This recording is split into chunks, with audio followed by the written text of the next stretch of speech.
क्या आपने कभी ऐसी जगह देखी है जहां हवाओं में भी भगवान शिव का नाम गूंजता है, जहां प्रकृति आपको सुकून देती है और आध्यात्मिकता आपकी आत्मा को छू लेती है। हेलो फ्रेंड्स, आज मैं आपको लेकर चल रही हूँ उत्तराखंड के दिल और अल्मोड़ा के घने देवदार के जंगलों में बसे एक ऐसे जन्नत जैसे दरबार में जिसे हम जागेश्वर धाम कहते हैं। अल्मोड़ा से जागेश्वर धाम का रास्ता सिर्फ एक सफर नहीं है, एक अनुभव है। जैसे जैसे हम आगे बढ़ते हैं, शहर का शोर पीछे छूट जाता है। ये ऊंचे देवदार के पेड़ देखकर ऐसा लगता है जैसे ये सदियों से यहाँ तपस्या कर रहे हैं। यहाँ की हवा में एक अलग ही ताजगी है। पूरा रास्ता हरियाली से भरा हुआ है। अगर आपको भी सुकून की तलाश है तो एक बार इस स्वर्ग जैसे दरबार में जरूर आकर देखिए। हम जा रहे हैं जागेश्वर धाम। कहते हैं ये नागेश दरबार है जहाँ सदियों से शिव का वास है। कहा जाता है आज भी रात होने पर शिव स्वयं अपने गढ़ों के साथ यहाँ आते हैं। इस पवित्र जगह पर वक्त जैसे रुक सा जाता है, हवा भी मंत्र मुग्ध बन जाती है और पत्थर भी भगवान शिव का नाम जपता है। उत्तराखंड की ऊंची पहाड़ियों के बीच देवदार के घने जंगलों में जागेश्वर धाम एक ऐसा स्थान है जहां आस्था और विश्वास एक साथ सांस लेते हैं। कहा जाता है ये वही स्थान है जहां ध्यान लगाया था भगवान शिव ने और जहां धरती और आकाश के बीच की सीमाएं मिट जाती हैं और जहां मंदिरों की घंटियां नहीं, युगों की प्रतिध्वनि सुनाई देती है। यहाँ 124 से अधिक प्राचीन मंदिर हैं और हर मंदिर की अपनी एक कहानी है। कोई भगवान शिव को समर्पित है तो कोई माता पार्वती को और कोई उस अनदेखी ऊर्जा को जो यहाँ की वादियों में जीवित है। स्थानीय लोग मानते हैं कि यह देवताओं की बस्ती है जहाँ रात में भी दीपक अपने आप जल उठते हैं और हवाएं चलती हैं तो ऐसा महसूस होता है कि शिव शक्ति स्वयं ध्यान में लीन है। और आज हम उस जगह पर हैं जहाँ स्वयं देवताओं ने भी अपना वास बनाया था। मैं आपको लेकर चल रही हूँ जागेश्वर धाम, देवों की घाटी, देवभूमि के हृदय में छिपा प्राचीन रहस्य। उत्तराखंड के अल्मोड़ा जिले में देवदार के घने जंगलों और जटाधारा गंगा के किनारे बसा है जागेश्वर धाम। यह स्थान समुद्र तल से 1880 किलोमीटर की ऊंचाई पर स्थित है। इसे प्राचीनतम शिव धाम कहा जाता है। यहाँ 124 से अधिक मंदिर हैं, जिनमें मुख्य मंदिर भगवान जागेश्वर को समर्पित है, जिसे जागृत ईश्वर भी कहा जाता है। पौराणिक कथा के अनुसार भगवान शिव ने कैलाश को छोड़कर यहाँ तपस्या की थी। यहाँ की कलकल करती गंगा नदी, देवदार की घनी झाड़ियाँ और यहाँ की हवाओं में बहती खुशबू भगवान शिव को अत्यंत प्रिय थी। एक अन्य कथा के अनुसार यहीं पर माता पार्वती ने भगवान शिव को प्रसन्न करने के लिए घोर तपस्या की थी, इसलिए इसे शिव पार्वती का मिलन स्थल भी कहा जाता है। यहाँ आने वाला हर भक्त अपने भीतर गहन शांति, सुकून और भक्ति को महसूस करता है। मुख्य मंदिरों में पहला मंदिर जागेश्वर धाम, दूसरा महामृत्युंजय मंदिर, तीसरा धन के देवता कुबेर मंदिर, चौथा चंडिका मंदिर, लक्ष्मी नारायण मंदिर और सूर्य मंदिर। कहा जाता है यह मंदिर ऐसे पत्थरों से बना है जहाँ पत्थरों से ध्वनि तरंगे उत्पन्न होती हैं। यह मंदिर जटागंगा के तट पर बना है, जिसे बहुत ही पवित्र माना जाता है। कहा जाता है यह धारा भगवान शिव की जटाओं से निकली थी। यहीं स्थित है जागेश्वर कुंड। यहाँ स्नान करके सभी भक्त पापों से मुक्त होते हैं और स्थानीय लोग मानते हैं कि रात को इसी स्थान पर किन्नर और योगिनी शक्तियाँ सक्रिय हो जाती हैं। रात के गहरे सन्नाटे में यहाँ रहस्यमयी ध्वनियाँ सुनाई देती हैं, जिसे कोई अदृश्य शक्ति मंत्रोच्चारण कर रही हो। कई साधक कहते हैं ये गढ़ों की उपस्थिति महसूस कराती है।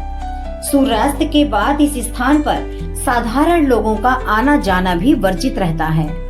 आज जागेश्वर धाम एक मंदिर नहीं बल्कि सकारात्मक ऊर्जा का केंद्र है। हर साल लाखों यात्री यहाँ सावन के महीने में आते हैं। यहाँ एक विशाल मेला लगता है। यहाँ दूर दूर से भक्त एकत्र होकर भगवान शिव का रुद्राभिषेक करते हैं। कहा जाता है रात्रि के तीसरे पहर में देवता खुद इस धाम में आते हैं। कई साधुओं ने कहा है, उन्होंने अदृश्य शिव गणों की परिक्रमा, घंटियों की आवाज और रुद्राक्षों की झनकार सुनी है।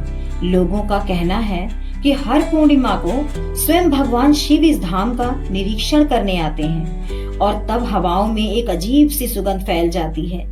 कहा जाता है कि यहाँ महामृत्युंजय का जाप करने से भय, दोष और अकाल मृत्यु से मुक्ति मिलती है। कहा जाता है कि देवदार के वृक्ष सिर्फ वृक्ष नहीं, भगवान शिव की जटा है। कुछ लोग ये भी कहते हैं कि यह जगह सिर्फ देखने के लिए नहीं होती, उन्हें महसूस करने के लिए होती है और जागेश्वर धाम उन्हीं में से एक है। इतिहासकारों के अनुसार इन मंदिरों का निर्माण लगभग 7वीं से 12वीं शताब्दी के बीच माना जाता है। समय बदलता गया, राजवंश बदले, लेकिन यह धाम आज भी उसी आस्था और गरिमा के साथ खड़ा है। भगवान शिव के दर्शन के बाद एक अलग ही सुकून महसूस हो रहा है। इस जगह आने के बाद आपका दिल और दिमाग दोनों शांत हो जाते हैं। शायद यही वजह है कि इस स्थान की सबसे बड़ी विशेषता है कि यहाँ पर लाखों लोग हर वर्ष आते हैं सिर्फ अपने मन के सुकून के लिए। आज की भाग दौड़ भरी जिंदगी में ऐसी जगह हमें याद दिलाती है कि कुछ पल सुकून के लिए निकालना भी कितना जरूरी है। यात्रा सिर्फ नई जगह को देखने का नाम नहीं है, बल्कि यात्रा अपने अंदर, अपने भीतर कुछ नया महसूस करने के लिए होती है। ऊंचे ऊंचे पहाड़, हरी भरी वादियां और देवदार के घने जंगलों के बीच जागेश्वर धाम एक ऐसा स्थान है जहां लाखों लोग भगवान शिव के, भोले बाबा के दर्शनों के लिए आते हैं। तो हम भी नैनीताल से अल्मोड़ा जब आए थे तो अल्मोड़ा से आने के बाद हमने जागेश्वर धाम आने का डिसाइड किया और शायद ये डिसीजन मेरे जीवन का सबसे अच्छा डिसीजन था, क्योंकि जैसे ही मैं स्थान पर आई और मैंने इतने बड़े बड़े चीड़ के पेड़ देखे तो मेरे मन को एक अलग ही सुकून मिला। तो नैनीताल आकर के हम दूसरे दिन कसार देवी गए। कसार देवी का भी वीडियो मेरे चैनल पर उपलब्ध है, अगर आप देखना चाहें तो देख सकते हैं। उसके बाद ये तीसरे दिन की यात्रा है मेरी, जागेश्वर धाम की यात्रा। लेकिन मुझे लगता है जागेश्वर धाम मेरे मन में एक ऐसी छवि छोड़ गया है शायद जिसे मैं वर्षों तक अपने मन में याद रखूंगी। ये ऊंची ऊंची खूबसूरत वादियां, घने देवदार के पेड़ और यहाँ पर जब आप आएंगे इतने सारे मंदिर हैं कि शायद एक अलग ही अनुभव आपको प्राप्त होगा।